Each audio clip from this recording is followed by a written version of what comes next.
नमस्कार, मी विशाल पाटील. रोहित पवारांनी अजित पवारांच्या विमान अपघाताबाबत गंभीर शंका उपस्थित केल्यानं संपूर्ण राजकीय वर्तुळात चर्चांना उधाण आलेलं आहे. दुसरीकडे सुनेत्रा पवारांचा तातडीचा दिल्ली दौरा नेमक्या कोणत्या हालचालींचे संकेत देतोय याकडे देखील सगळ्यांचं लक्ष लागून आहे. सत्तेच्या संघर्षामध्ये एकीकडे हालचाली सुरू असतानाच दुसरीकडे महाविकास आघाडीचे मात्र 3:13 वाजल्याचं चित्र स्पष्ट होत आहे. तसंच मुंबईच्या राजकारणामध्ये आजचा दिवस अतिशय महत्त्वाचा ठरलेला आहे, कारण भाजपकडून रितू तावडे आज मुंबईच्या महापौरपदी विराजमान झालेल्या आहेत. मात्र याच आनंदाच्या वातावरणामध्ये छत्रपती संभाजीनगरमधून एक धक्कादायक बातमी समोर आलेली आहे, जिथे 6वीतील एका निष्पाप मुलावर अत्याचाराचा आरोप करण्यात आलेला असून माणुसकीला काळीमा फासणारी ही घटना आहे. राष्ट्रीय स्तरावर राहुल गांधींनी सरकारवर घणाघाती हल्ला चढवलेला असून सरकारनं भारत मातेला विकण्याचं काम केलेलं आहे असा खळबळजनक आरोप त्यांनी केलाय. दरम्यान प्रशासकीय पातळीवर एक मोठा निर्णय घेण्यात आलेला असून आता सर्व सार्वजनिक कार्यक्रमांमध्ये पूर्ण वंदे मातरम म्हणणं अनिवार्य करण्यात आलेलं आहे. आणि शेवटी मुंबईकरांसाठी एक अनोखी बातमी. आता मुंबईचा रस्ता चक्क गाणार आहे. काय आहे हे रस्ता विकसित करण्याचं तंत्रज्ञान पाहणार आहोत आजच्या न्यूज प्लॅनेटमध्ये.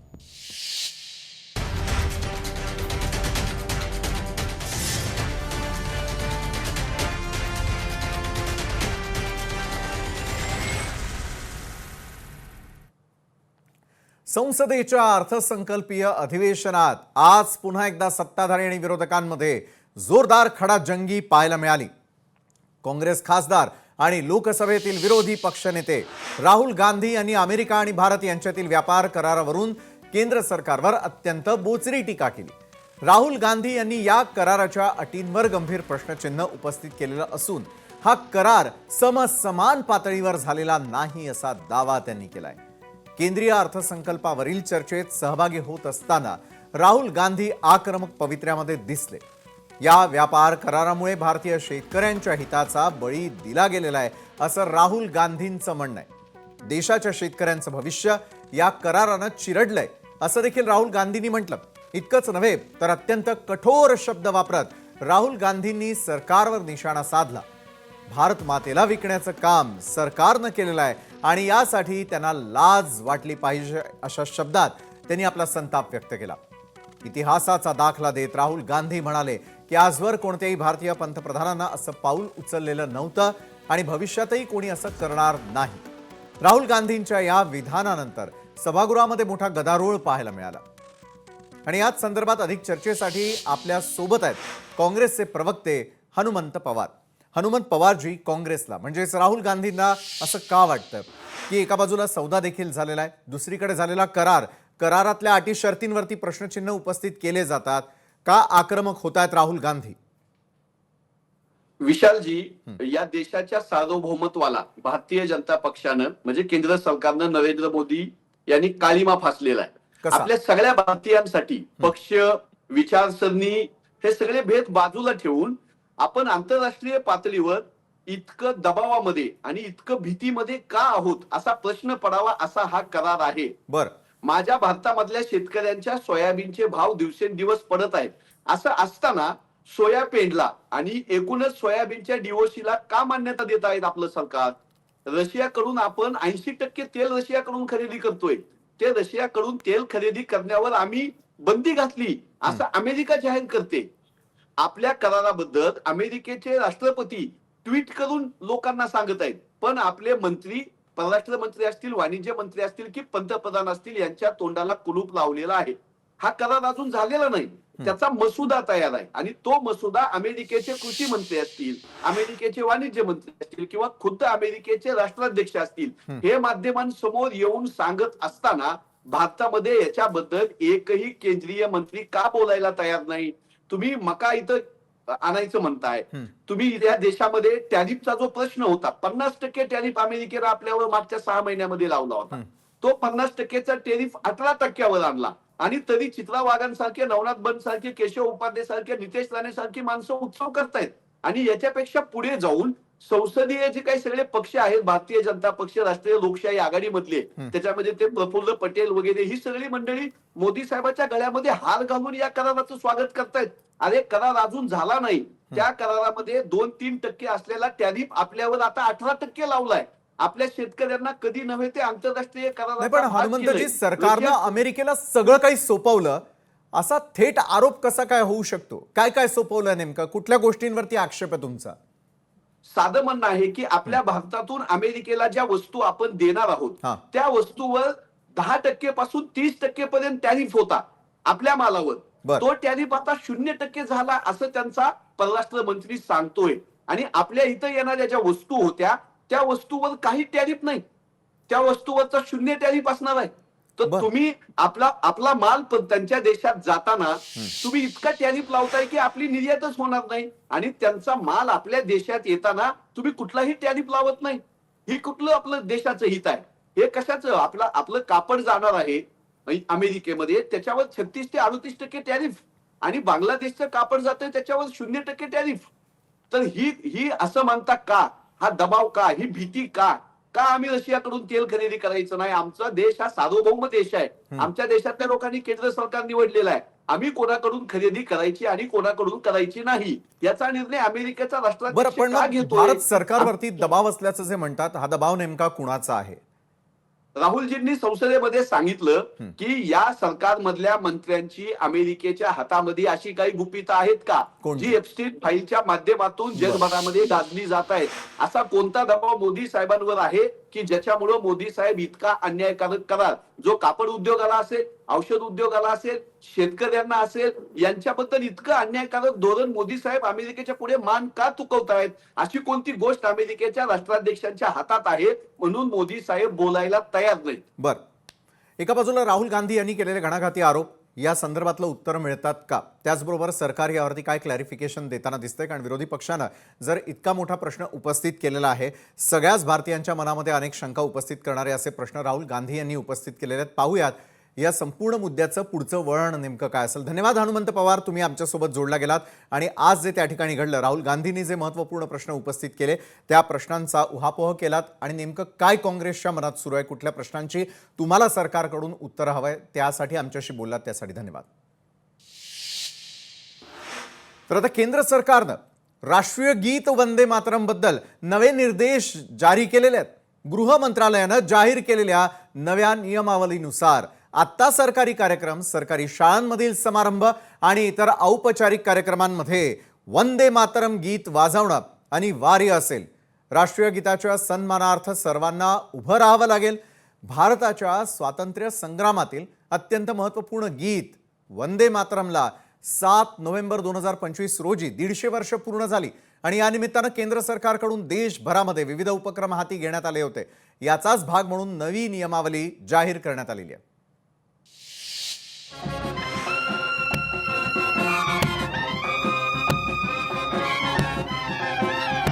आता सार्वजनिक कार्यक्रमात पूर्ण वंदे मातरम अनिवार्य. केंद्र सरकारकडून नवी नियमावली जाहीर. विरोधकांनी वंदे मातरमला केला होता विरोध. केंद्र सरकारच्या नव्या निर्देशानुसार आता 6 कडवी असलेल्या वंदे मातरमचे 3 मिनिट 10 सेकंदाचे पूर्ण गायन करावे लागणार आहे. यापूर्वी वंदे मातरमची 2 कडवी गायली जात होती, ज्यासाठी 65 सेकंदांचा वेळ लागत होता. आता झेंडा वंदन, राष्ट्रपती आणि राज्यपालांचे कार्यक्रम आणि राष्ट्राला संबोधित करण्यापूर्वी पूर्ण राष्ट्रीय गीत वाजवलं जाणार आहे. सर्व राज्य, केंद्रशासित प्रदेश आणि संविधानिक संस्थांना या संदर्भातले निर्देश जारी करण्यात आले आहेत. अब अपनी संस्कृति, अपने भारत पर गर्व करेंगे. हमारी आने वाली पीढ़ी इस नए भारत में और उत्साहित होगी. ये जेनजी क्राउड है, जेनजी क्राउड के लिए बहुत जरूरी है और सारे लोग बहुत चाह रहे हैं. आजकल के बच्चे, अब सोचिए, लोग गोवा में नहीं जा रहे हैं, अयोध्या जा रहे हैं, बाबा विश्वनाथ जा रहे हैं, टूरिज्म वहां बढ़ रहा है. तो इस नए भारत में ये नए भारत में सोच प्रधानमंत्री जी की और गृह मंत्री जी की मैं बहुत स्वागत करता हूं. इससे सुंदर कुछ नहीं हो सकता. वंदे मातरम हे गीत बंकिमचंद्र चट्टोपाध्याय यांच्या आनंदमठ कादंबरीतून 7 नोव्हेंबर 1875 रोजी प्रसिद्ध झालं. हे गीत भारतीय स्वातंत्र्य संग्रामाचा गजर बनलं होतं. 1896 मध्ये रवींद्रनाथ टागोर यांनी भारतीय राष्ट्रीय काँग्रेसच्या कलकत्ता अधिवेशनात हे गीत गायलं. 1905 मध्ये बंगालच्या फाळणी विरोधात वंदे मातरम गीताला विशेष महत्त्व आलं.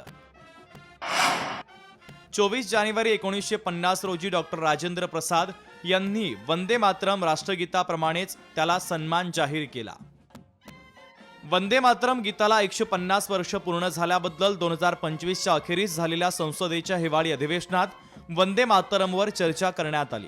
यावेळी लोकसभा आणि राज्यसभेत सत्ताधारी आणि विरोधक यांच्यात जोरदार खडाजंगी झाली.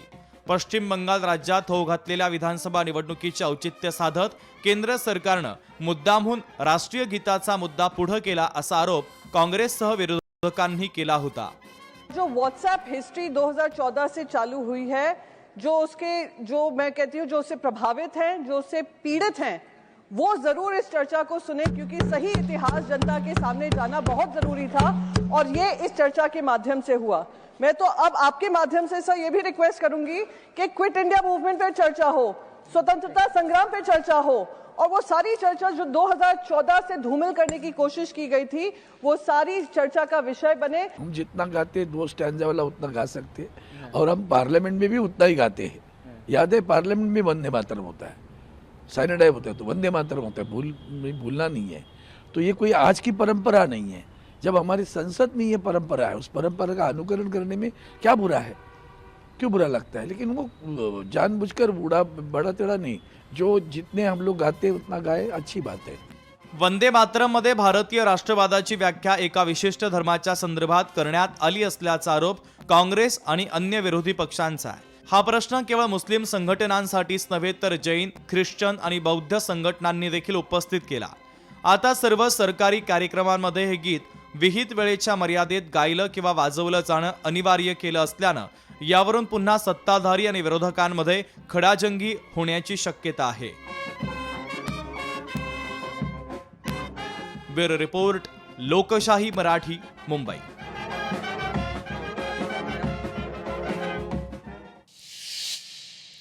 तर वंदे मातरम पुढच्या काळामध्ये अनिवार्य करण्याचा मोठा निर्णय घेण्यात आलेला आहे. याविषयी अधिक चर्चा करण्यासाठी आपल्यासोबत आहेत समाजवादी पार्टीचे आमदार अबू आझमी. अबू आझमीजी, लोकशाही मराठीवरती आपलं खूप खूप स्वागत. काय वाटतंय, वंदे मातरम आता पूर्ण गाणं हे अनिवार्य करण्यात आलेलं आहे, या अनिवार्यतेवरती तुमची पहिली टिप्पणी काय आहे अबू आझमीजी?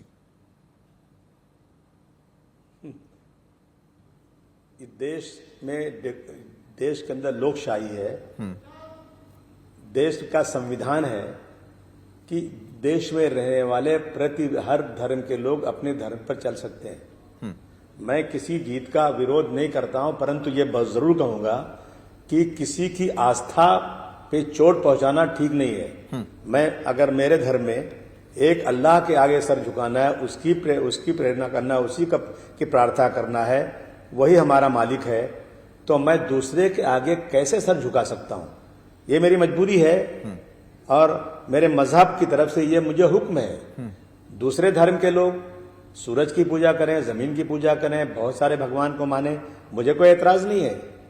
हम आज भी असेंबली में या पार्लियामेंट में जब गीत होती है तो खड़े होते हैं, हम कोई विरोध नहीं कर रहे हैं, परंतु हम अपने धर्म को छोड़ करके अगर हमारी आस्था पे चोट पहुंचेगी तो मैं समझता हूं ये देश के संविधान पर चोट पहुंचेगी. बरं, कुणाच्या आस्था दुखावल्या जाणार असं अबू आझमींना वाटतं?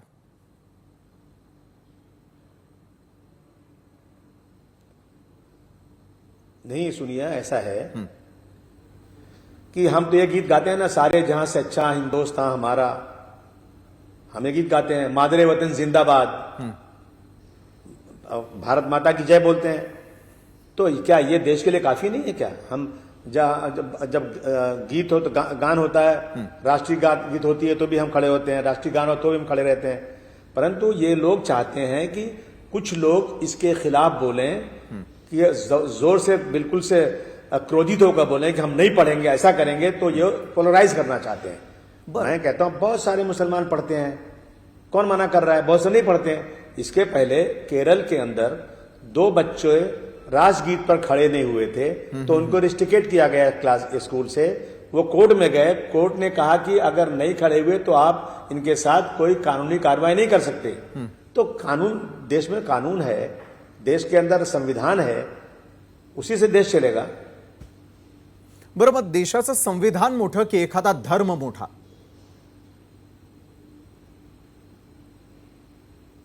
नहीं नहीं, देखिए ऐसा है कि संविधान मोटा है, संविधान जो कहता है उस पर चलते हैं। आप देख लीजिए को हमने कोर्ट का कहना माना जी। जब बाबरी मस्जिद का डिमोलिशन हुआ तो कोर्ट ने कहा कि ये डिमोलिशन एक क्रिमिनल एक्टिविटी थी। कोर्ट ने कहा कि बाबरी मस्जिद के नीचे मंदिर थी, ये कोई एविडेंस नहीं मिला। कोर्ट ने कहा कि बाबरी मस्जिद के अंदर एक मूर्ति रखना क्रिमिनल एक्टिविटी थी। कोर्ट ने यह भी कहा कि 6 दिसंबर को बाबरी मस्जिद डिमोलिश करना भी क्रिमिनल एक्टिविटी थी। परंतु उसके बाद कोर्ट ने यह भी कहा कि देश की मेजॉरिटी चाहती है कि मंदिर बने, मंदिर बन गई। कहां हमने कुछ ऑपोजिशन लिया, हम चुपचाप बैठे हैं, हमने कुछ नहीं कहा उसके ऊपर। लेकिन ये बार बार ऐसी चीजें ला करके ये लोग सिर्फ और सिर्फ हिंदू और मुस्लिम करके देश के अंदर बंटवारा करके ये सत्ता में बने रहना चाहते हैं। ये जबरदस्ती का इनको जो करना हो करें ना, काहे को उसको मीडिया में ला रहे हैं। जी, आपको ऐसा क्यों लग रहा है कि वो सब कुछ ये करवाना चाहते हैं, हिंदू मुस्लिम एक दूसरे के खिलाफ हो जाए, ये वो क्यों चाहते हैं, ऐसा आपको लगता है? 2 स्टांजांच्या ऐवजी जर थेट सलग 6 स्टांजा म्हटले, हम इसलिए नुकसान काय आहे अबूजी? एक देखिए ऐसा है कि किसी ने कहा ना कि हिंदू मुस्लिम, पाकिस्तान हिंदुस्तान, मंदिर और मस्जिद, जी, ये इशू छोड़ दो तो शायद ये सत्ता में रह भी नहीं सकते। ये इशू इनके पास है, सिर्फ ये इशू लेकर के सत्ता में बने रहना चाहते हैं। देखिए किसी बहुत बड़े विद्वान ने कहा है कि जो भी सरकार धर्म को लाती है राजनीति में, समझना कि गलत लोगों के हाथ में सत्ता है। जी। जो सरकार जो सिर्फ और सिर्फ चाहती है कि डेवलपमेंट हो और वो डेवलपमेंट को लाती है, वो अच्छी सरकार है। ये तो रोजाना सुबह से शाम तक सिर्फ और सिर्फ हिंदू मुस्लिम क्या लगा रखे है इसको। बरोबर आहे अबू आझमीजी, जाता जाता एक शेवटचा प्रश्न मला तुम्हाला विचारायचा आहे की शिवसेनेनं देखील प्रखर विरोध करत 2 कडवे जे आहेत किंवा 2 स्टांजा जे आहेत ते पुरेसे आहेत, पूर्ण वाचण्याची काय गरज, अशी तिखट प्रतिक्रिया दिलेली आहे। तुमची प्रतिक्रिया काय असणार? जर अनिवार्य केलं गेलं तर तुम्ही म्हणणार का अबूजी? नहीं, अनिवार्य किया गया तो हम तो खड़े तो रहते, आज भी अनिवार्य हो या नहीं हो, असेंबली में तो गीत गाई जाती है, हम खड़े रहते हैं, हम कहां वॉकआउट करते हैं वहां से। 6 स्टांजा म्हणावेत का?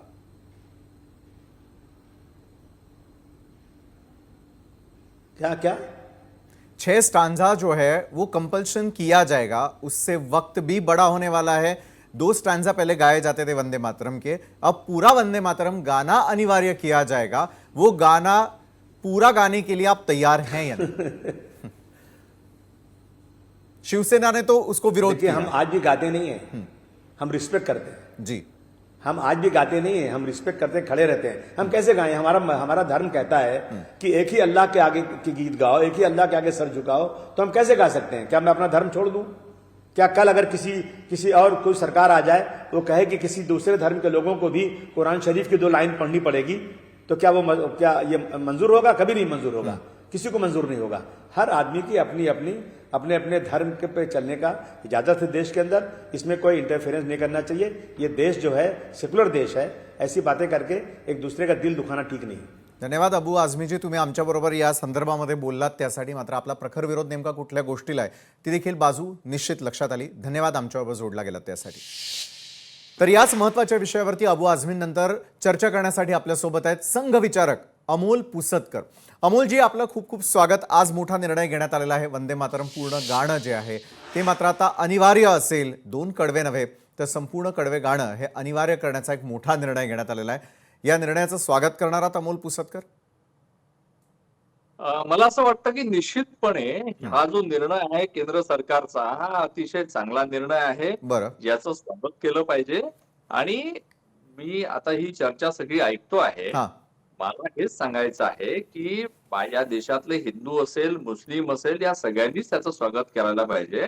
आणि जसं की अबू आझमी साहेब आता म्हणत होते की आम्ही अल्लाच्या समोरच फक्त आमचं डोकं वाकवतो, इतरांसमोर वाकवत नाही, आणि तो आमच्या धर्माला कोणी ठेस पोहोचवण्याचा प्रयत्न करू नये। तर माझं हेच म्हणणं आहे की पूर्वी सुद्धा अशफाकुल्ला खान सारखे जे क्रांतिकारक होते तेही भारताच्या स्वातंत्र्य लढ्यासाठी त्यांनी काम केलेलंच आहे। आणि त्यावेळेला वंदे मातरम हा देशाच्या स्वातंत्र्याचा मंत्र झालेला होता। या देशातल्या लाखो लोकांना स्वातंत्र्यासाठी त्यांनी प्रेरणा दिलेली आहे। तर त्यामुळे त्याच्यामध्ये जी ओळ आहे, त्वम ही दुर्गा दश प्रहरण धारिणी, म्हणजे हातामध्ये शस्त्र धारण करणारी दुर्गा तू आहे असं त्याच्यामध्ये वर्णन आहे. हा. आता आपण सिनेमामध्ये सुद्धा अनेक गाणे बघतो, तर कोणता कवी कोणाला कशाची उपमा देतो, तसं बंकिमचंद्रांनी भारत मातेला ती उपमा दिलेली आहे. ठीक आहे, ती त्या कवितेतली ती एक ओळ आहे. ठीक आहे, तर याच्यामुळे त्या कवितेला आपण हिंदूंसाठी, मुसलमानांसाठी किंवा ख्रिश्चनांसाठी आहे असं नाही पाहिलं पाहिजे. तो भारतीय स्वातंत्र्याचा मंत्र आहे. लाखो लोकांनी त्याच्यापासून प्रेरणा घेतलेली आहे. अशा पद्धतीनेच त्याला पाहिलं पाहिजे. आणि 60 सेकंद लागतात की 3 मिनिटं लागतात हे फारसं महत्वाचं नाही आहे. बघा, तुमचा जो वेळ आहे त्या वेळेचा तुम्ही उपयोग कसा करता हे जास्त इम्पॉर्टंट आहे, हे जास्त महत्वाचं आहे. त्यामुळे मला असं वाटतं की त्याच्यामध्ये सगळे भावार्थ दिलेले आहे. बाहुते तुम्ही मा शक्ती, हृदय तुम्ही मा भक्ती, हे जे म्हटलं आहे, माझ्या हातातील शक्ती तू आहे, माझ्या हृदयातील भक्ती तू आहे. अत्यंत सुंदर वर्णन आहे आणि याच्यामध्ये कुठल्याही धर्माचा कुठलाही अपमान नाही आहे आणि कोणासमोर मान वाकवणे किंवा न वाकवणे असं पण नाही आहे. बर. फक्त वंदे मातरम म्हणजे हे मातृभूमी तुला माझा नमस्कार असो असाच आहे. माझा तुला नमस्कार असो हे सांगणारं गीत आहे. ठीक आहे, आणि हे क्रांतिकारकांचं प्रेरणास्त्रोत असलेलं गीत आहे. त्यामुळे मला असं वाटतंय की याचं आपण स्वागत नक्की. करायला पाहिजे आणि जनगण मन इतकाच त्याला पण मान दिला पाहिजे. आणि सगळ्या मुसलमानांनी सुद्धा आपली राष्ट्रभक्ती याद्वारे ते प्रदर्शित करतच आहे, त्यांनी करायला पाहिजे. आणि कुठल्याही राजकीय पक्षाला हिंदू मुस्लिम अशा पद्धतीचा भेद निर्माण करण्याचा एक चान्स किंवा मौका सुद्धा कोणी द्यायला नको असं मला वाटतं. हे सगळ्यांसाठी स्वागताची गोष्ट आहे. सगळ्यांनी अभिनंदन नक्कीच. केलं पाहिजे सरकारचं आणि स्वीकार केला पाहिजे असं मला वाटतं. धन्यवाद अमोल पुसतकरजी, तुम्ही आमच्याबरोबर जोडला गेलात. कारण वंदे मातरम अनिवार्य केल्यानंतर या संदर्भातले दोन वेगवेगळे मतप्रवाह नेमकं काय सांगतात हे जाणून घेण्याचा आपण प्रयत्न केला. शेवटी सर्वसामान्य जनता याविषयी काय निर्णय घेते त्याकडे आमचं लक्ष असेलच. धन्यवाद अमोलजी, तुम्ही आमच्यासोबत जोडला गेलात त्यासाठी. मुंबई महापालिकेवर अखेर भाजपनं आपलं वर्चस्व निर्माण केलेलं असून रितू तावडे यांची मुंबईच्या महापौरपदी अधिकृतपणे निवड झाली आहे. तब्बल 44 वर्षांच्या प्रदीर्घ प्रतीक्षेनंतर भाजपनं मुंबईचं महापौर पद आपल्याकडे खेचून आणण्यात यश मिळवलं, जे राज्याच्या राजकारणातील एक मोठं सत्तांतर मानलं जात आहे. आज मुंबईमध्ये पार पडलेल्या एका विशेष सोहळ्यामध्ये रितू तावडे यांनी महापौर पदाचा तर शिवसेनेचे संजय घाडी यांनी उपमहापौर पदाचा पदभार स्वीकारला. 15 वर्ष झाली मला भाजपमध्ये काम करून आणि ह्याच्यापूर्वी मी एक सामाजिक कार्यकर्ते म्हणून काम करत होते. काम लोकांमध्ये करणं महत्त्वाचं आहे.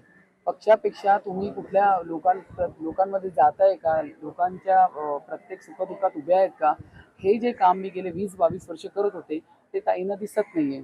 फक्त काँग्रेस इतर पक्षांची नावं घ्यायची आणि त्यावरून राजकारण करायचा हाच एक कलमी कार्यक्रम त्यांच्याकडे राहिलेला आहे. आज बहुत खुशी का दिन है. मैं आज डिप्टी मेयर पे आज मेरे बिन विरोध यहाँ पे निवड हो गई है और रितुताई तावड़े हमारी मुंबई की मेयर मेरे साथ में बनी हुई है. बहुत खुशी का ये पल है.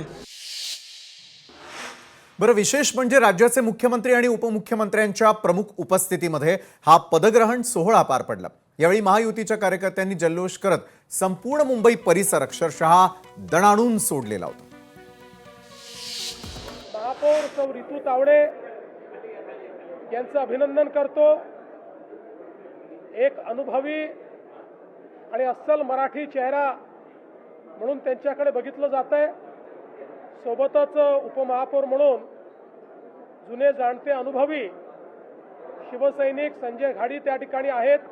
हिंदू हृदय सम्राट शिवसेना प्रमुख बाळासाहेब ठाकरे यांच्या जन्मशताब्दीच्या निमित्ताने त्यांना अपेक्षित अशा प्रकारचं प्रशासन या महानगरपालिकेच्या माध्यमातून आम्ही चालवू.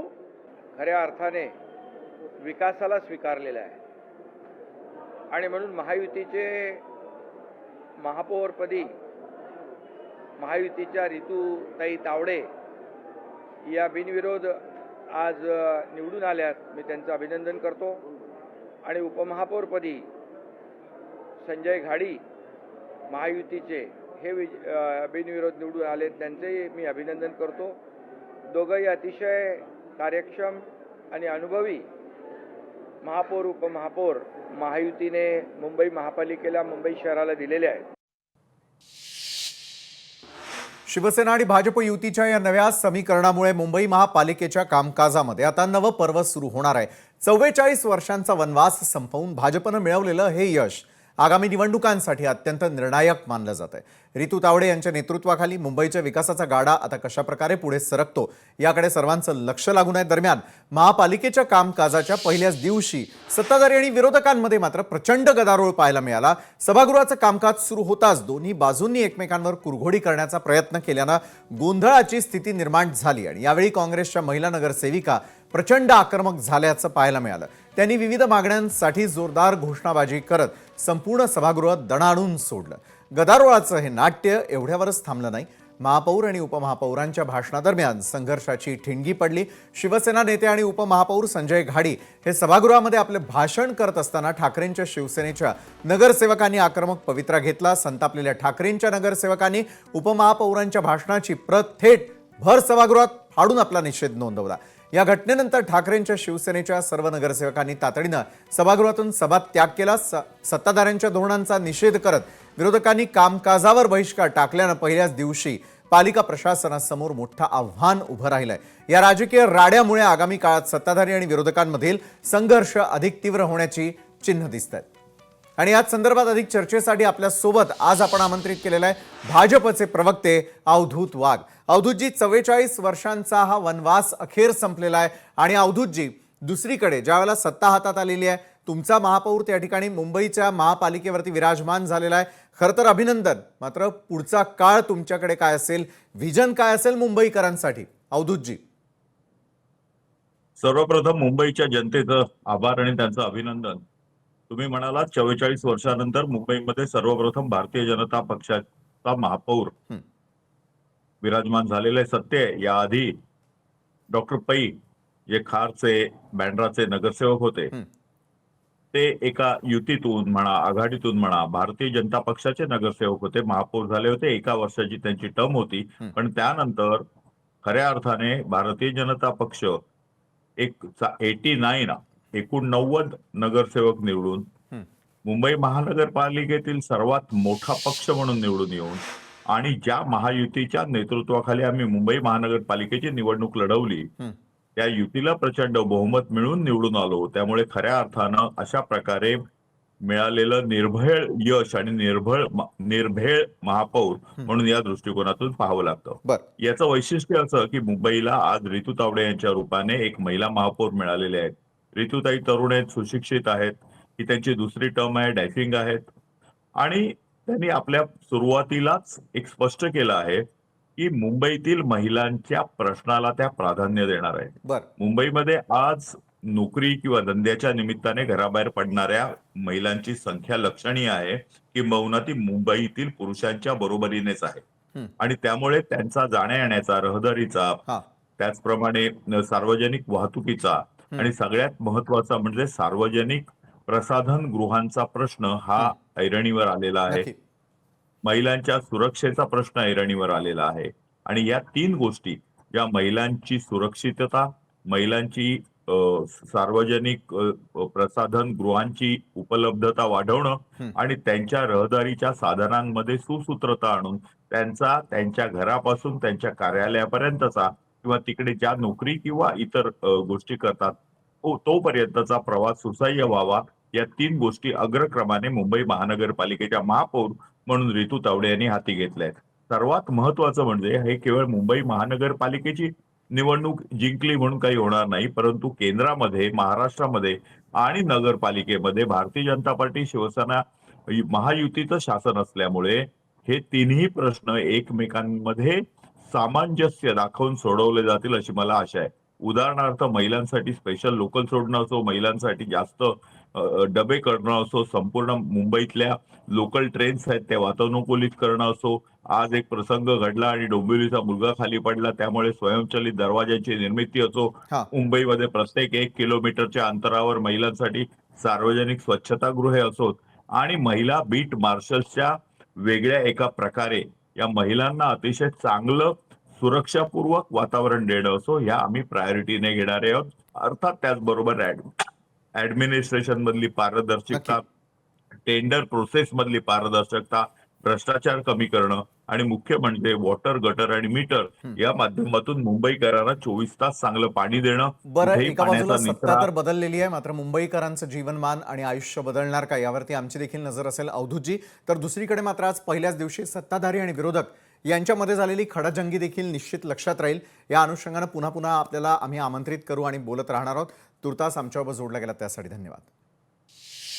उपमुख्यमंत्री अजित पवार यांच्या निधनानंतर सुरू असलेल्या चौकशीच्या पार्श्वभूमीवर शरद पवारांच्या राष्ट्रवादीचे आमदार रोहित पवार यांनी थेट घातपाताची शंका उपस्थित केली आहे. मुंबई आणि दिल्ली अशा दोन्ही ठिकाणी पत्रकार परिषद घेत रोहित पवारांनी या संपूर्ण प्रकरणावर अनेक गंभीर प्रश्नचिन्ह उभे केले आहेत. अजितदादांचा हा केवळ अपघात होता की त्यांचा घात करण्याचा हा प्रयत्न होता, याबाबत मनामध्ये दाट शंका आहे असं रोहित पवारांचं म्हणणं आहे. तसंच अजित पवार पुण्याला कार न जाणार असताना अचानकपणे विमान प्रवासाचा निर्णय का घेण्यात आला, प्रवासापूर्वी नेमकं काय घडलं आणि सर्वात महत्त्वाचं म्हणजे ऐनवेळी पायलट का बदलला गेला, असे प्रश्न देखील रोहित पवारांनी उपस्थित केले. जो डॉक्टर से हम बात कर रहे थे, दादा की जो बॉडी थी वो स्वेल हुई थी. मैंने पूछा ये आग जब हम एक्सपीरियंस करते तो स्वेल होती है क्या? उन्होंने कहा हाँ स्वेल बॉडी होती है, लेकिन अजित दादा की बॉडी ये अब नॉर्मली ज़्यादा स्वेल हुई थी. वो क्यों हुई थी वो भी देखने की वहाँ पे ज़रूरत है. पण आता रोहित पवारांच्या याच विधानांमुळे आता चर्चांना उधाण आलेलं असून पत्रकार परिषदेदरम्यान रोहित पवारांनी काही प्रश्न देखील उपस्थित केलेले आहेत. पाहूयात. रोहित पवार म्हणतात, विमान कोसळण्यापूर्वीच्या त्या अंतिम एका मिनिटात नेमकं काय घडलं. विमानाचं लोकेशन सांगणारे ट्रान्सपोंडर यंत्र नेमकं का बंद होतं. रनवे 11 वरती लँडिंगचा प्रयत्न का झाला. रनवे 29 निवडलेला असता तर अपघात टळला असता का. DGCA नुसार 5000 मीटर दृश्यमानता हवी असताना केवळ 3000 मीटर असताना लँडिंगची जोखीम का घेतली.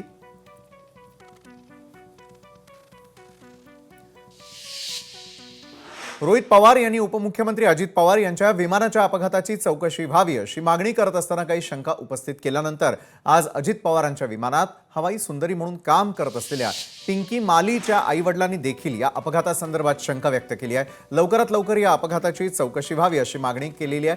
त्यांच्याशी बातचीत केलेली आहे आमच्या प्रतिनिधी भाग्यश्री प्रधान आचार्य यांनी. अजितदादांचं निधन झालं त्याच फ्लाईटमध्ये फ्लाईट अटेंडंट म्हणून काम करणारी पिंकी माळी देखील उपस्थित होती.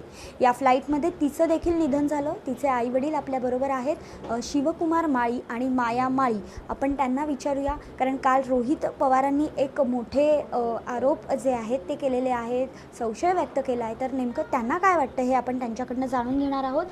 सर, काय वाटतं नेमकं तुम्हाला, रोहित पवारांनी जे आरोप केले ते तुम्हाला मान्य आहेत. मी त्यांच्या रोहितदादा पवारच्या मताशी सहमत आहे की जे कुछ उघड करतायत ते हे डोळ्यासमोर येतो आहे. कारण की आज 14 दिवस झाले इन्क्वायरी कुठल्या बेसवर चालू आहे, एवढा स्लो पोझिशनवर. याची महाराष्ट्राचा एक मोठा नेता आम्ही गमावला आहे. उपमुख्यमंत्री अजितदादा, पिंकी माली पण गमावला. असा फास्ट ट्रॅकवर या SITच्या माध्यमातून या कुठल्याही यंत्रणा माध्यमातून याची सखोल चौकशी व्हायला पाहिजे. सत्यता बाहेर यायला पाहिजे की ये घात आहे कि अपघात है. हम लोग न कंपनी के बारे में जानते हैं न किसी के बारे में जानते हैं. हमारी बेटी बहुत ज़्यादा अपने काम के बारे में हम लोग को शेयर भी नहीं करती थी, तो इसलिए मुझे तो पहले दिन से ही शंका था. पायलट बदली हुआ, उनका PA नहीं गया, फ्लाइट बदली हुआ. फ्लाइट सूरत से आई थी, वो फ्लाइट एक दिन पहले सूरत से आई थी. क्यों आई थी? फ्लाइट भी बदली हो गया, पायलट भी बदली हो गया, PA भी नहीं गया, जबकि उनके साथ हमेशा 3 से 4 लोग जाते थे. तो उस दिन सिर्फ उनका बॉडीगार्ड ही क्यों गया और लोग कहाँ चले गए थे. तो ये सब देख के सुन के जितना हम लोग समझ सकते हैं, मुझे तो यही लगता है कि इसमें कुछ राजनीति है. ही चौकशी फास्ट ट्रॅकवर होणं गरजेचं असल्याची मागणी देखील ते करताना पाहायला मिळत आहे. व्हिडिओ जर्नलिस्ट अनिकेतसह मी भाग्यश्री प्रधान आचार्य, लोकशाही मराठी, मुंबई. उपमुख्यमंत्री पदाचा कारभार स्वीकारल्यानंतर अवघ्या 24 तासात सुनेत्रा पवार ॲक्शन मोडमध्ये आलेल्या असून आज त्या दिल्ली दौऱ्यावरती आहेत. पदभार स्वीकारल्यानंतर आज त्यांनी देशाचे पंतप्रधान नरेंद्र मोदी यांची सदिच्छा भेट घेतली. या भेटीनंतर त्यांनी तत्काळ केंद्रीय गृहमंत्री अमित शहा यांची देखील भेट घेतल्यानं राजकीय वर्तुळात चर्चांना उधाण आलेलं आहे. या महत्त्वाच्या दौऱ्यामध्ये सुनेत्रा पवार एकट्या नसून त्यांच्यासोबत पार्थ पवार, जय पवार यांच्यासह पक्षाचे ज्येष्ठ नेते प्रफुल्ल पटेल आणि सुनील तटकरे देखील उपस्थित होते. विशेष म्हणजे सुनेत्रा पवारांच्या दिल्ली दौऱ्याआधी मुख्यमंत्री देवेंद्र फडणवीस यांनी देखील दिल्लीमध्ये हजेरी लावून भाजपच्या वरिष्ठ नेत्यांशी खलबत केलेली होती. सूत्रांच्या माहितीनुसार या दिल्ली वाऱ्यांमागे एक मोठं राजकीय संकेत दडलेले असू शकतात. राष्ट्रवादी काँग्रेसच्या विलिनीकरणाबाबत या बैठकांमध्ये खलबत झाल्याची दाट शक्यता वर्तवली जाऊ लागली आहे. जर राष्ट्रवादीच्या विलिनीकरणावरती शिक्कामोर्तब झालं तर महाराष्ट्राच्या सत्ता संघर्षात आणि राजकीय इतिहासात एक नवा अध्याय सुरू होऊ शकतो. आगामी निवडणुकांच्या पार्श्वभूमीवर दिल्लीमध्ये शिजत असलेलं हे राजकारण राज्याची समीकरणं पूर्णपणे बदलणार का, याकडे संपूर्ण महाराष्ट्राचं लक्ष लागून राहिलेलं आहे. एकेकाळी राज्यामध्ये सत्तेत असलेली महाविकास आघाडी आता कुठेही एकत्र दिसत नाहीये. स्थानिक स्वराज्य संस्था आणि महानगरपालिकांच्या निवडणुकांमध्ये तर अनेक ठिकाणी एकमेकांच्या विरोधात भूमिका घेत महाविकास आघाडीतील तिन्ही पक्ष दिसले. चंद्रपुरात काँग्रेसच्या हातातली सत्ता ठाकरेंच्या शिवसेनेमुळे थेट भाजपच्या पारड्यात पडल्यानं याचा मोठा संताप काँग्रेसकडून व्यक्त केला जातोय. त्यामुळे येणाऱ्या काळामध्ये राज्यात महाविकास आघाडी दिसणार का, असा सवाल उपस्थित केला जातोय. पाहूयात या संदर्भातला आमचा हा विशेष रिपोर्ट.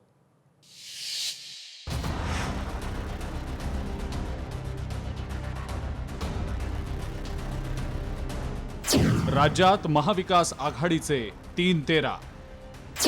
निवडणुकीच्या रणधुमाळीत तीनही पक्षांचं स्वबळ. उद्धव ठाकरेंमुळे काँग्रेसनं चंद्रपुरातील सत्ता गमावली.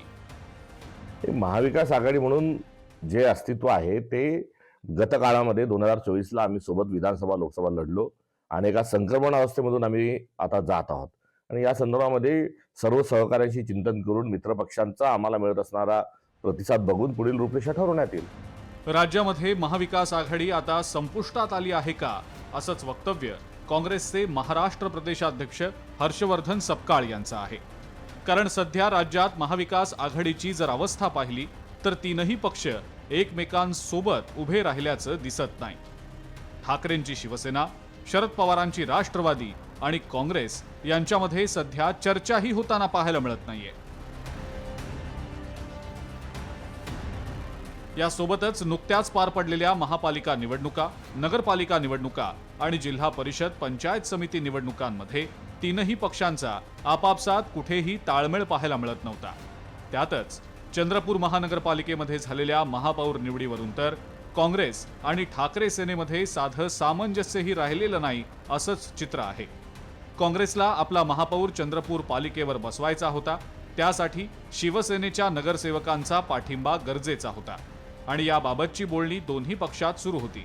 पण महापौर पदावर येऊन घोडं अडलं आणि ठाकरेंच्या शिवसेनेच्या नगरसेवकांनी थेट भाजपला पाठिंबा दिला. त्यामुळे आता चंद्रपूर पालिकेवर भाजपचा महापौर बसणार आहे. ठाकरे सेनेच्या नगरसेवकांकडून घेण्यात आलेल्या भूमिकेवर काँग्रेसनं चांगला संताप व्यक्त केलेला आहे. आधीच शेवटची घटका मोजत असलेली राज्यातील महाविकास आघाडी या सर्व प्रकारामुळे आता तुटणार आहे अशीच परिस्थिती दिसतीये. दुर्दैवाने वंचितचा मतदान आम्हाला मिळू शकलं नाही, उभाटाचंही मतदान हे मिळू शकलं नाही.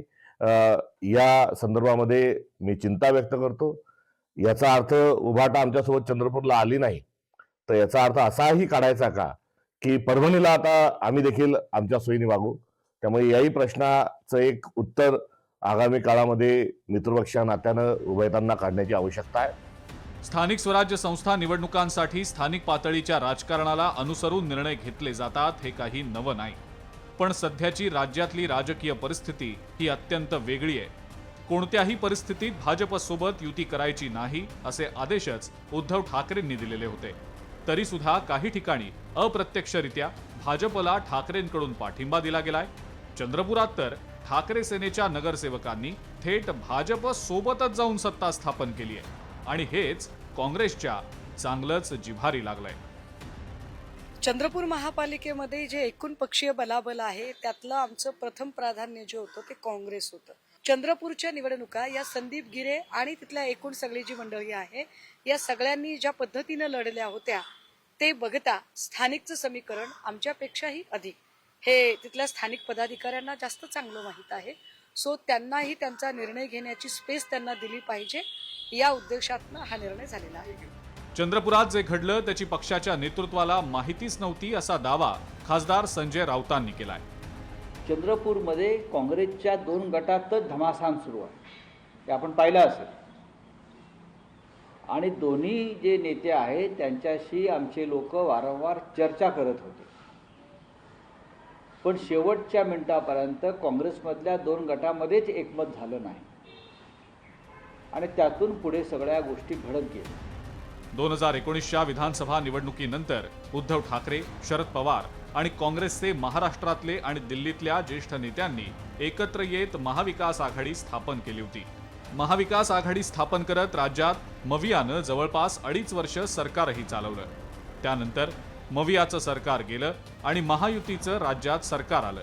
त्यानंतरही झालेल्या लोकसभा निवडणुका आणि विधानसभा निवडणुकांमध्ये महाविकास आघाडी म्हणून एकत्र लढण्याचं काम 3ही पक्षांनी केलं. मात्र राज्यात झालेल्या स्थानिक स्वराज्य संस्था आणि पालिका निवडणुकांमध्ये हे 3ही पक्ष एकत्र दिसले नाही. खास करून मुंबई पालिका निवडणुकांमध्ये ठाकरे सेनेला काँग्रेसची साथ हवी होती. मात्र ठाकरे बंधूंच्या युतीची घोषणा झाल्यावर काँग्रेसनं सुद्धा स्वबळाचा नारा दिला. जर काँग्रेस सोबत असती किंवा ठाकरे सेनेसाठी समर्थनार्थ भूमिका घेतली गेली असती तर मुंबई पालिकेमध्ये कदाचित ठाकरेंची सत्ता पाहायला मिळाली असती. ठाकरे बंधू एकत्र आल्यानं काँग्रेसनं वेगळी भूमिका घेतल्यानं त्याचा जबर फटका उद्धव ठाकरेंना बसला. तर दुसरीकडे अजित पवारांच्या दुर्घटनेनंतर दोन्ही राष्ट्रवादी काँग्रेस पक्ष एकत्र येण्याच्या हालचालींना वेग आल्याचं पाहायला मिळतंय. त्यामुळेच या सगळ्या राजकीय परिस्थितीत राज्यात आता महाविकास आघाडी टिकणार आहे का असा सवाल राजकीय वर्तुळात उपस्थित केला जातोय. उमेश करंजकर, लोकशाही मराठी, मुंबई.